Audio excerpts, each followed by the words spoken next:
14वें सप्ताह के गणित में प्रश्न क्रमांक 25 को सम्मिलित किया गया है, जो कि एक IMP क्वेश्चन है। गोलू प्रतिदिन 9 घंटे सोता है, तो जो गोलू है वह प्रतिदिन पर डे कितना सोता है? वह जो है पर डे आपका 9 घंटे सोने में व्यतीत करता है। ठीक है, एक सप्ताह में वह कुल कितने घंटे सोता है, आपको यह बताना है। क्वेश्चन में आपसे जो जानना चाह रहा है वह यह जानना चाह रहा है कि एक सप्ताह में कितने दिन होते हैं, यह आपको पता है या नहीं है। तो आपको शायद जानकारी होगी और नहीं है तो यह याद कर लीजिए कि एक जो सप्ताह होता है उसके अंदर दिनों की संख्या 7 होती है। कितने दिन होते हैं? एक सप्ताह में 7 दिन होते हैं। बस इतने के बाद आप आंसर आसानी से ले आएंगे। एक सप्ताह में 7 दिन होते हैं। एक दिन में गोलू 9 घंटे सोता है, तो आपके 7 दिन में वह कितना सोएगा? 7 दिन से अर्थ है कि एक सप्ताह में वो कितना समय सोने में व्यतीत करेगा। तो आपको यहाँ पर करना है 7 गुणित 9, 7 नमक की 63 हावर वह जो है सोने में व्यतीत करेगा। तो ऑप्शन ए आपका यहाँ पर सही हो जाएगा। अब इसके बाद प्रश्न क्रमांक 28 और यह एक मोस्ट IMP कृत प्रश्न है और हो सकता है कि 2024 के नेस या फिर ओलंपियाड एग्जाम के अंदर यह पूछा भी जाए। राकेश के पास कुछ फूल हैं। जो राकेश है उसके पास क्या है? पहले से कुछ फूल रखे हुए हैं। ठीक है, हम मान लेते हैं कि यहाँ पर उसके कुछ फूल रखे हुए हैं। यदि वह उसमें से मतलब है कि इन फूलों में कुछ फूल और मिला देता है, सॉरी कुछ नहीं 15 फूल और मिला देता है, तो उसने क्या किया? इन फूलों के अंदर जो पहले से रखे हुए हैं इसके अंदर 15 फूल और मिला दिए, तो उसके फूलों की जो संख्या है वह 32 हो जाती है। इसे 15 फूल मिलाने के बाद वह संख्या हो गई 32। राकेश के पास पहले से कितने फूल थे? यहाँ पर प्रश्नवाचक चिन्ह मैंने लगाया है। इसका अर्थ है आपको बताना है कि 15 फूल मिलाने के बाद जो संख्या 32 हो गई, तो पहले कितने फूल थे यहाँ पर। अब इसका तरीका नंबर फर्स्ट, पहले तरीके से आप ऐसा सोच सकते हैं कि 32 में से 15 घटाएं। ठीक है, आप क्या करेंगे? 32 में से 15 को माइनस करेंगे तो कितना बचेगा आपके पास? 32 में से 15 माइनस किया आपने तो बच जाएगा आपका 17। एक तरीका तो यह हो गया, तो 17 आपका ऑप्शन सी में है जो कि राइट हो जाएगा। सेकंड तरीका आपने सोचने का यह हो सकता है कि 15 में क्या मिला दिया जाए कि 32 हो जाए। ठीक है, 15 में क्या मिला दिया जाए कि 32 हो जाए। तो आप यहाँ पर काउंटिंग भी कर सकते हैं कि आप 15 दूना तो होता है 30, मतलब 15 से बड़ी कोई संख्या होगी तो 16 और 17 करके देख लेंगे, तो आप 17 धन 15 भी करके देख सकते हैं। तो यह हो जाएगा आपका 32। तो वह नंबर आपका यहाँ पर मिल गया आपको 17। ठीक है, यह नंबर आपको 17 मिल जाएगा। तो कई वेरिएशन में आप सोच सकते हैं, जो तरीका आपको बेहतर लगे, जो आपका दिमाग ज़्यादा जिसमें तेज काम करे, वह तरीका अपनाते हुए आपको जल्दी से जल्दी इसका आंसर निकालकर ऑप्शन पर टिक करना है और OMR सेट पर गोला लगाना है। चलिए, प्रश्न नंबर आपका यहाँ पर हो गया 28, उसके बाद 37। प्रश्न क्रमांक 37 यह भी एक इम्पोर्टेंट प्रश्न है और ये मान के चलिए कि स्थानीय मान से संबंधित एक क्वेश्चन आपके एग्जाम में जरूर आएगा। तो आप स्थानीय मान को बिल्कुल कवर करिए। संख्या 374 में दहाई के स्थान पर जो संख्या आपकी है क्या है? वह संख्या 374, 374 में दहाई के स्थान पर, दहाई का अंक कौन सा है? दहाई का अंक है आपका 7। तो दहाई के स्थान पर लिखे गए अंक का स्थानीय मान होगा। स्थानीय मान किस प्रकार से निकाला जाता है, तो इसका स्थानीय मान ऐसे निकलेगा, ये 7 लिख दिया। इसके बाद हम इस तरफ देखेंगे, इस तरफ देखने पर आपको कितना अंक दिख रहा है, 1 अंक दिख रहा है, तो 1 अंक के लिए आप 1 0 लगा देंगे, तो यह इसका होगा स्थानीय मान। क्या होगा, यह स्थानीय मान होगा। किसके लिए, 374 में 7 की प्लेस वैल्यू क्या है, तो 7 की प्लेस वैल्यू है दहाई के स्थान पर, तो दहाई के स्थान पर है, इसका अर्थ है कि यह 70 इसका स्थानीय मान होगा। तो ऑप्शन बी आपका यहां पर करेक्ट हो जाता है। इसके बाद यदि आप 3 की प्लेस वैल्यू देखें तो 3 किस स्थान पर है, 3 आपका है सैकड़ा के स्थान पर, तो इसकी जो प्लेस वैल्यू, इसके जो स्थानीय मान है वह क्या हो जाएगी, तो यहां पर हो जाएगी 3। अब 3 के बाद क्या है, 2 अंक है, तो 2 0 आ जाएगी, तो ये हो गया आपका 3 का स्थानीय मान। तो इस प्रकार से आप किसी भी दी गई संख्या के किसी भी अंक का स्थानीय मान यदि आपको ट्रिक पता है, आपको विधि पता है, तो निकाल लेंगे। चलिए, तो यहां पर ऑप्शन बी आपका राइट हो गया। इसके बाद आपका यहां पर क्वेश्चन नंबर 51 प्रश्न नंबर 51, यह भी एक मोस्ट आईएमपी प्रश्न है और हो सकता है कि 2024 के नेस एग्जाम के अंदर यह आपसे पूछा भी जाए।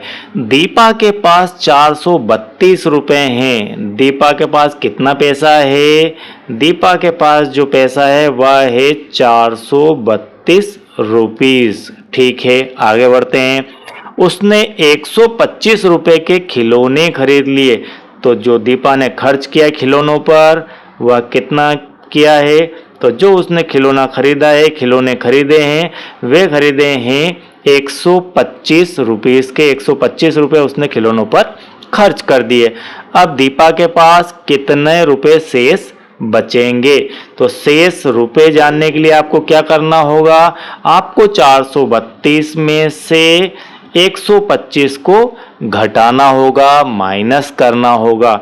तो 432 माइनस 125, 12 में से 5 गए तो 7 बचे, यहाँ पर 2 में से 2 गए तो 0 बचे, और यहाँ पर 4 में से 1 गए तो 3 बचे। तो इस प्रकार से दीपा के पास फाइनली बच जाएगा पैसा 307 रुपए।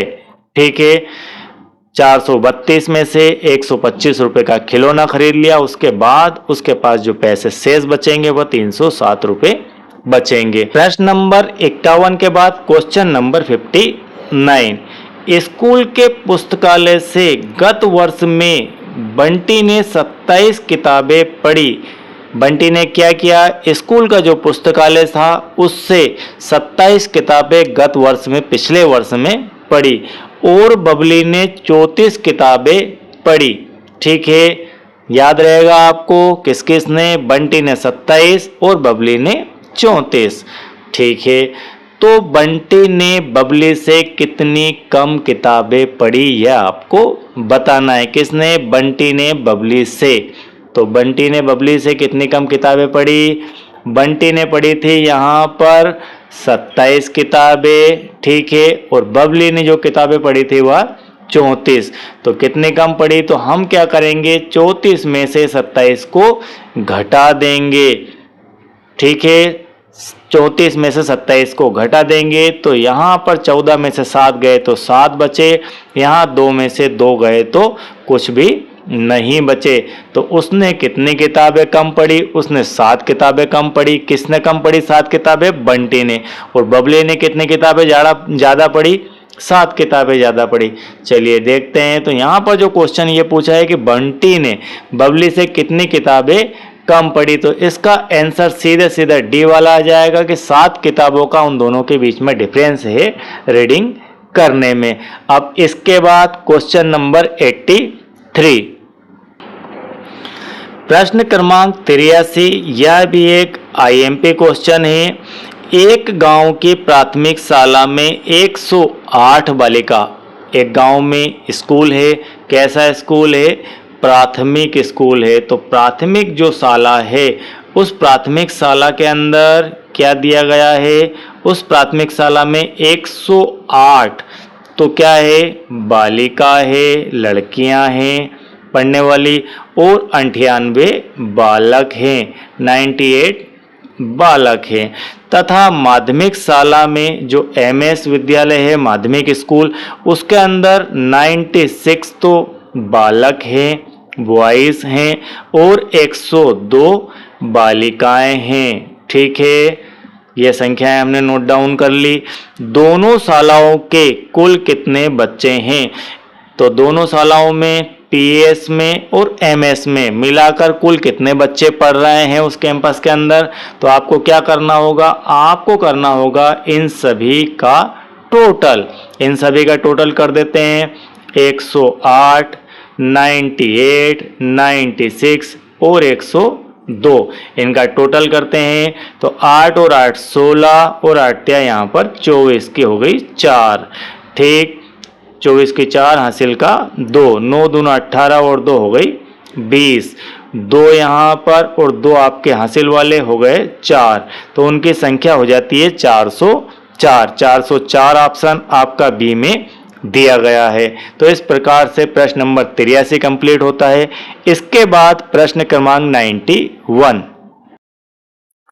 प्रश्न क्रमांक 91 है, मोहिनी ने क्या किया, मोहिनी ने 2 किलोग्राम मूंग दाल, आपको सभी की डिटेल में अलग अलग बताता हूँ, कितना मूंग दाल खरीदा, तो मूंग दाल जो खरीदा उसकी क्वांटिटी थी 2 किलोग्राम, तो 2 और ये केजी, इस प्रकार से लिखा जाता है।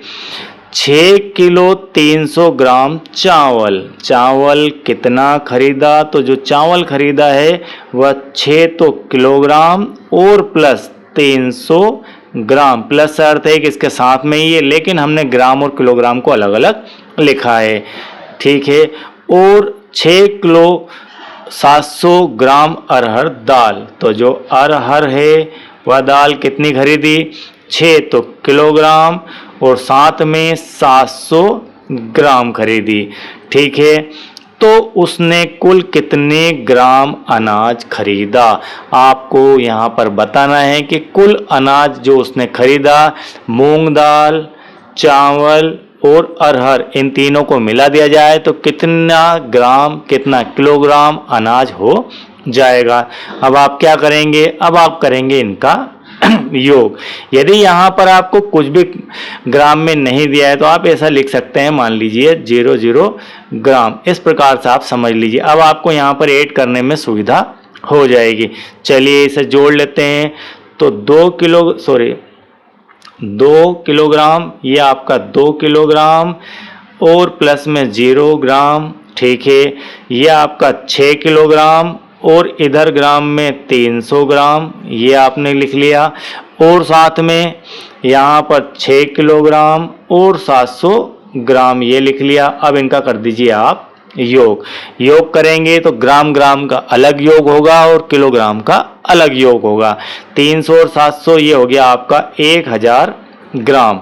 ठीक है, और यहाँ 6 और 6 12 और 2 14, तो ये 14 किलोग्राम, तो 14 किलोग्राम और 1000 ग्राम।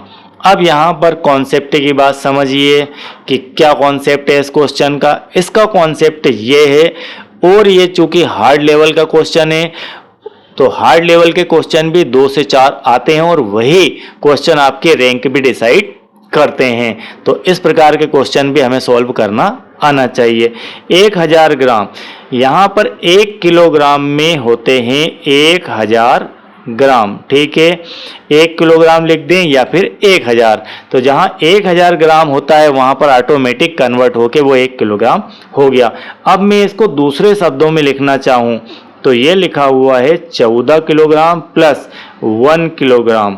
इस 1000 ग्राम को हमने लिख दिया 1 किलोग्राम। अब फाइनली कितना हो गया, ये 14 और 1 15 किलोग्राम। ठीक है, क्यों हो गया 15, 14 किलोग्राम में 1 किलोग्राम हमने और ऐड कर दिया तो हो गया 15 किलोग्राम। तो आपका जो आंसर है वह बी वाला राइट हो जाएगा, 15 किलोग्राम अनाज उसने खरीदा है। तो इस प्रकार से 91 कंप्लीट। अब 97 नंबर का क्वेश्चन, क्वेश्चन नंबर 97, यह बिल्कुल एक मोस्ट टाइम पे क्वेश्चन है और इस प्रकार के क्वेश्चन अमूमन आपसे एग्जाम में पूछे जाते हैं।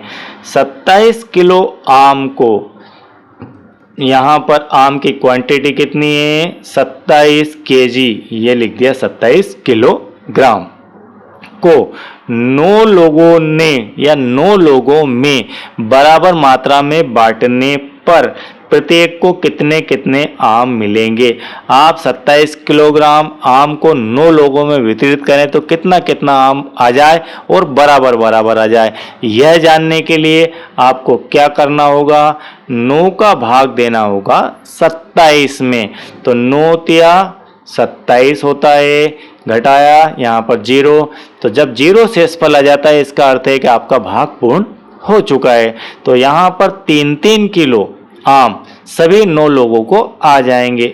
1 को 3, फिर 1 को 3, फिर 1 को 3, फिर 1 को 3, इस प्रकार से 3-3 किलो 9 लोगों को हिस्से आ जाएंगे। 3 3 6 और ये आपका हो गया 9। तो इन सबको यदि आप जोड़ दें, इन सबको जोड़ दें तो कितना आ जाना चाहिए 27। तो पहली जो शर्त थी उसकी क्या थी, बराबर बराबर बराबर बराबर है, और कितने लोगों में 9 लोगों में। तो ये हमने वितरण कर दिया है। तो उनका जो कहने का मतलब था उसके आधार पर आपका आंसर क्या आ जाएगा वो देख लो आप।